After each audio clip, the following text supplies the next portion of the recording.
To the screen, paying strict attention if it's taken off clean.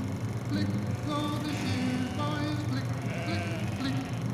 Wide is his blow and his hands move quick. The ringer looks around and is beaten by a blow.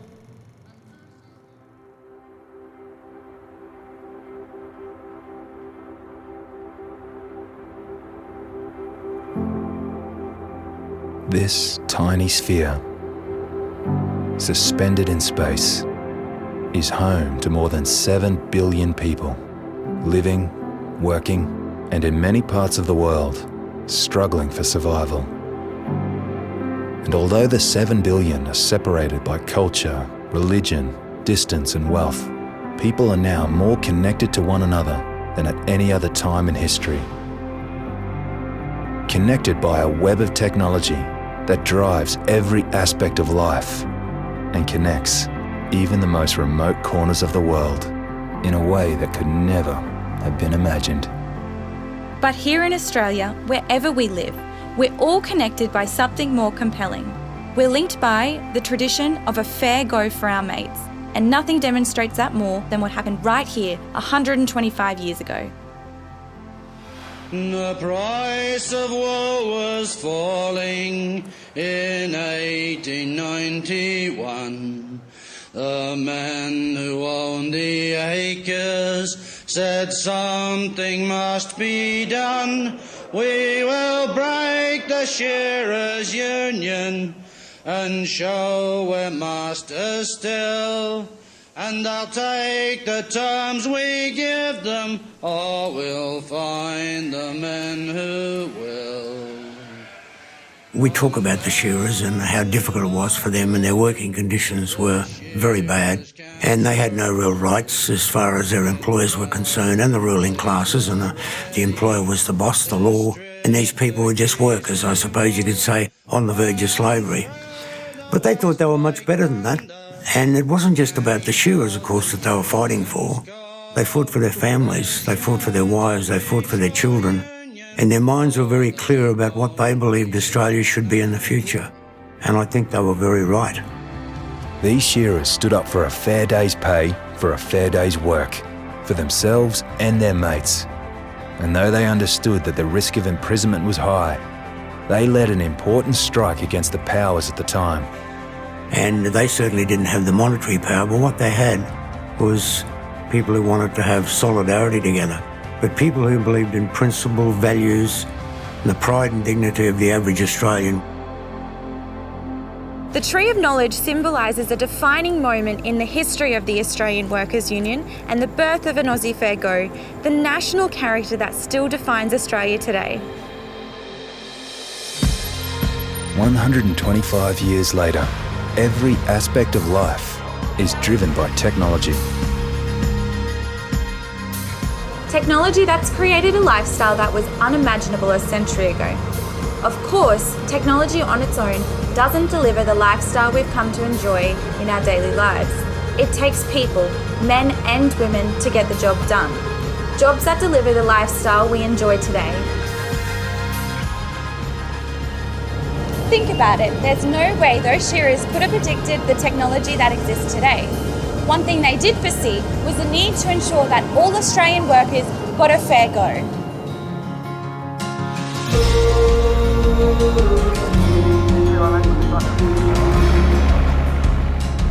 Thanks to the sacrifice of those determined shearers, the workers we rely on today have a wage structure that delivers the standard of living they deserve.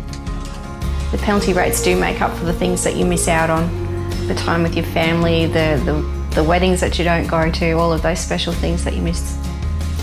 Daycare and things like that are more expensive on weekends, so penalty rates helps us to sort of make up the shortfalls from that. So you're not just affecting the one worker, but you'll be affecting several lives and several families along the way. But we've got dedicated staff who are good at their jobs. And to say to those people, we're taking away your penalty rates, no, it'd be totally unfair. There should be a mutual respect between employee and employer. Those who deliver services 24/7 deserve the chance to achieve a decent standard of living for themselves and their families. It's just one of the reasons today's union movement plays such a crucial role for all Australians. So before you think that only those working in the 24/7 shift cycle owe the union movement a debt of gratitude, think about the benefits we all enjoy. 4 weeks annual paid leave, workplace health and safety standards, maternity leave, long service leave and redundancy packages. These are just some of the conditions that ensure a decent standard of living for all Australians. A standard of living that the AWU continues to fight for.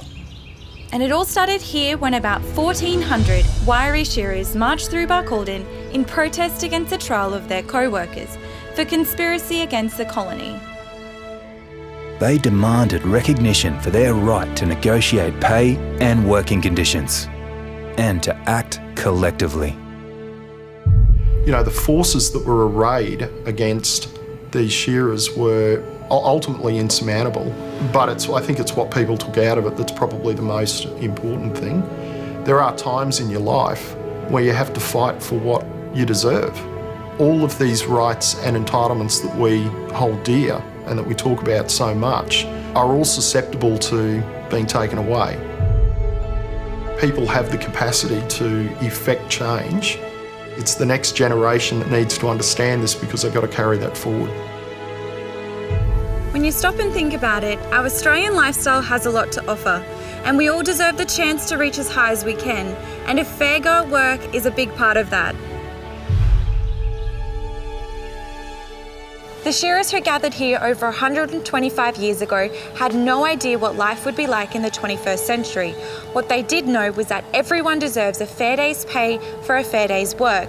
They were so committed that they risked their freedom and their lives to stage the first organised labour march.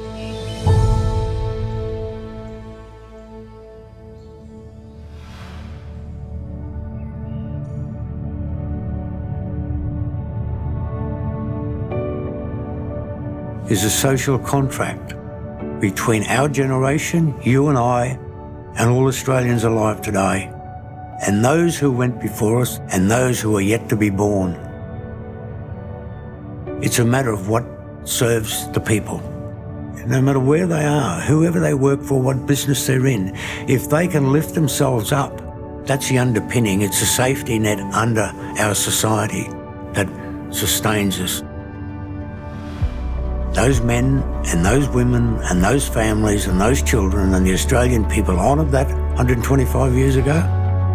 I would suggest to every Australian today, it's not our fight anymore, it's your fight. It's a different world that we live in, there's different society, it's a different culture, I understand that. But it still doesn't take away what we should believe in, it shouldn't take away our values and wanting to fight for a better country.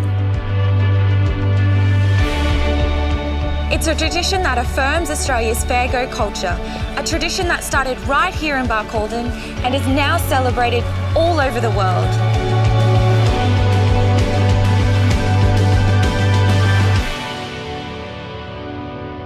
If I was one of them sitting here today talking to you, what I would say is stop being complacent, start to empower yourself and understand that this is your country, and at the end of the day, you will be responsible for it.